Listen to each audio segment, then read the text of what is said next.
আমরা এমন এক সময় জন্ম নিছি যে সময় নতুন ব্রিজ বানানোর জন্য মাথা লাগতো, জানের উপরে রিস্ক নিয়ে বড় হয়েছি। ক্লাসে একটু কথা বললে যে নাম লিখে রাখতো, সেই ক্লাস ক্যাপ্টেন গুলা এখন কোন থানার ওসি জানতে চাওয়া আমার মন।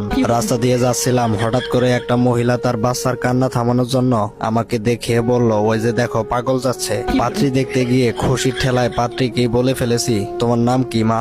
আমার এক বন্ধু লাইফে প্রথমবার ভুল করে গ্যামজাম করে ফেলেছিল, আর সেই গ্যামজামের গল্প আমাকে প্রতিদিন শোনায়। আমার ছোট বোনের কাছ থেকে 40 টাকা ধার নিয়েছিলাম, 4 বার শোধ করার পরেও বলতেছে এখনো নাকি 20 টাকা পায়। বিয়ের পর প্রথমবার শ্বশুর বাড়ি গিয়েছি, সকালে শুনি শ্বশুরের মানিব্যাগ থেকে টাকা হারাই গেছে। সবাই চিল্লাচিল্লি করে বলতেছে এটাই নাকি প্রথমবার হারাইলো। কালো মিষ্টি নিয়ে শ্বশুর বাড়ি গিয়েছিলাম, আমার শালি মিষ্টি দেখার পর বলতেছে মিষ্টির কালার আর আমাদের দুলা ভাইয়ের কালার একই।